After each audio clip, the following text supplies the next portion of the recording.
Among the desolate and fog-shrouded roads engraved throughout the hinterlands of Great Britain, like vestigial cobwebs of an age long forgotten, there are tales of strange and unusual encounters.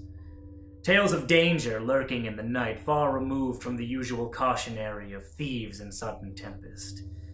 They've been interpreted as many things: ghosts, revenants, or to some, evil. Regardless of their speculated origins, one thing remains absolute. They appear before the Watcher in a form most uncanny.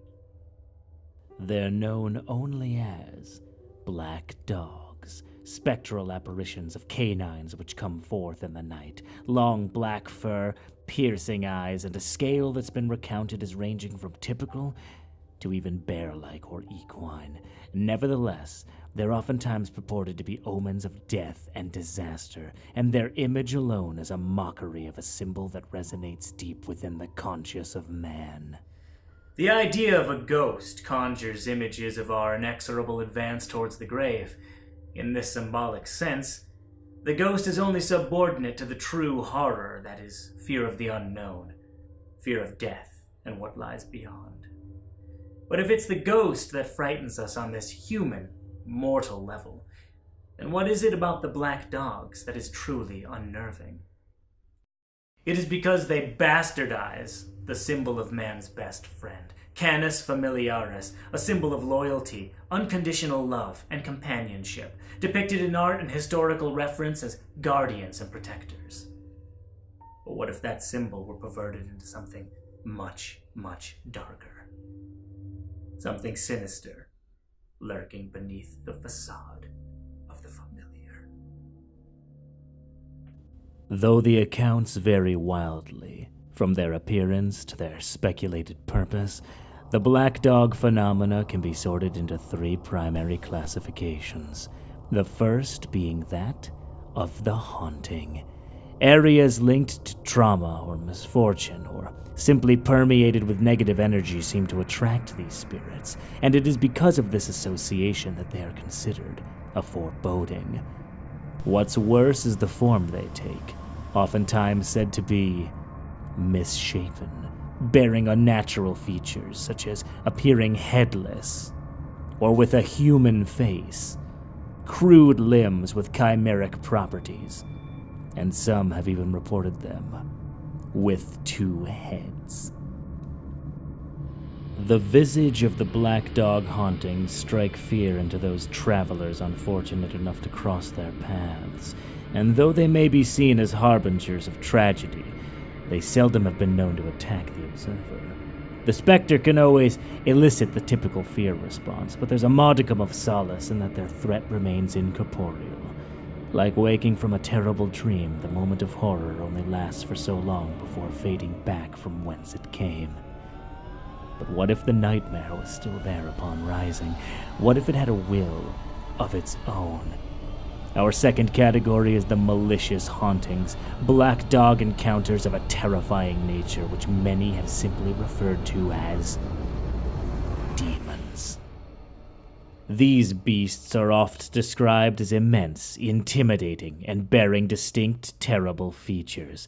Glowing red eyes, elongated teeth sometimes fixed into a crooked grin, rudimentary horns, formidable claws, and even glowing embers trailing in their wake.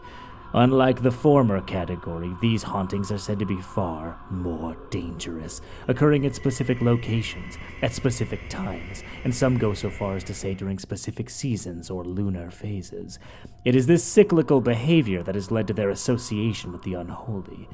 Demons and the dark forces are said to abide by the machinations of time, hence the witching hour of folklore, a certain time of the evening in which spiritual beings are at their strongest, and the veil between our world and theirs is thinned. And like a force of pure malice, these beasts are said to curse the very ground they walk upon, and to even lay eyes on them as to seal your fate. Of course, that is assuming they don't see you first.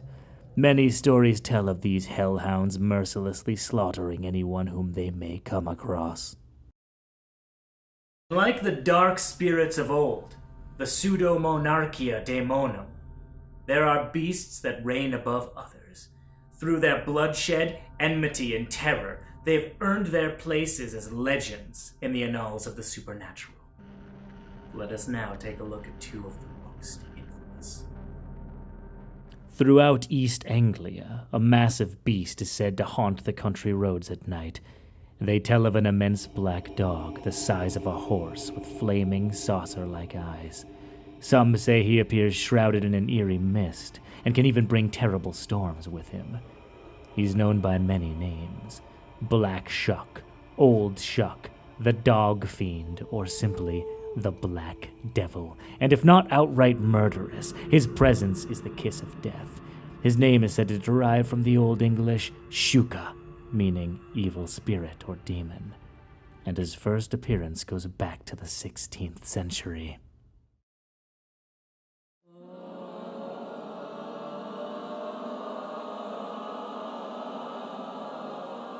In August of 1577, a violent lightning storm had thrashed across the countryside of East Anglia.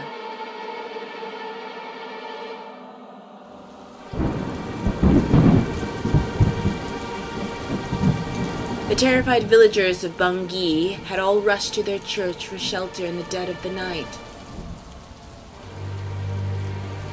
But the storm raged on, and within its harrowing clashes of thunder and heavy rain, they could hear the sound of something else approaching. An abomination had appeared, and was perceived by all to have its formidable paws burning embers into the church floor. The horrible thing raced through the aisle, attacking and gnashing at the frightened parishioners, even taking the life of a man and a young boy, whilst mortally wounding another.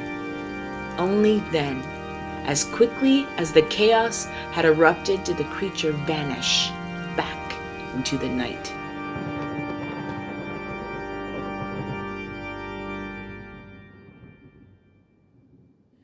In the north of England, there is yet another entity said to lurk in the shadows of not just the pastoral reaches, but the narrow streets and alleyways of the local townships.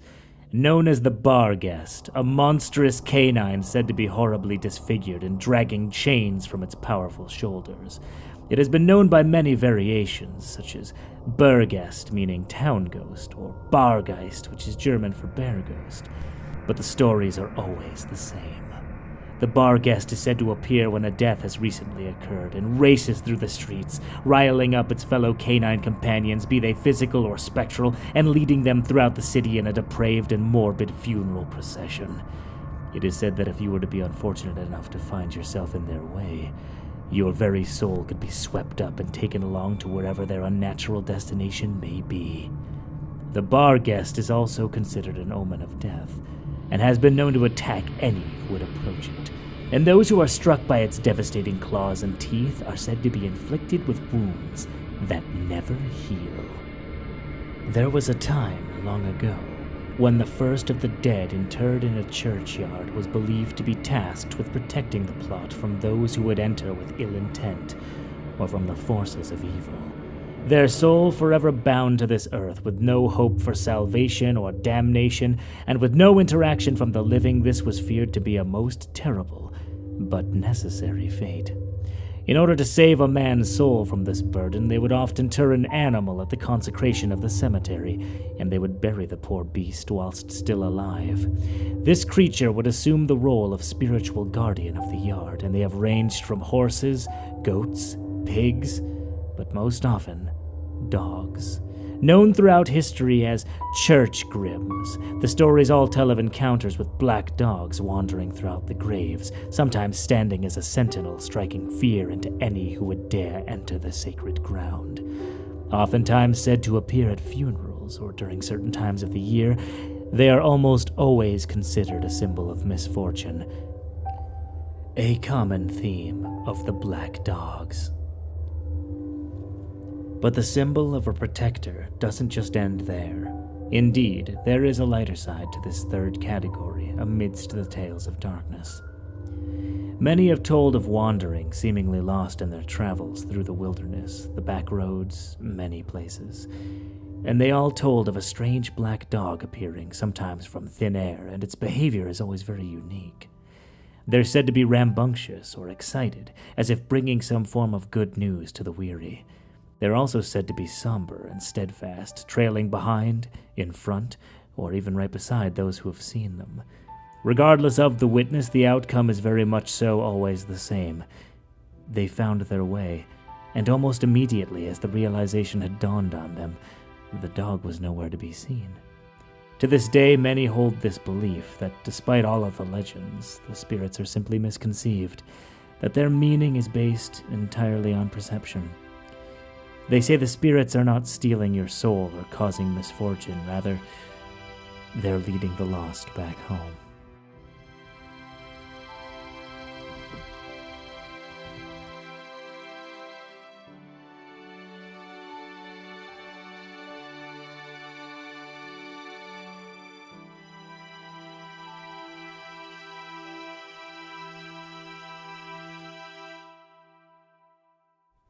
Whatever form these spirits choose to take, whatever meaning may be ascribed to their presence, the legends live on throughout the world, and since their first documentation in the 12th century, many have assumed the stories to be just that, myths and exaggerations of an older, more naive age. That is until the year of 2013. An archaeological dig in Suffolk, England uncovered something most peculiar. The remains of a massive dog, some 7 feet long, buried beneath Leiston Abbey, and dated to the 16th century.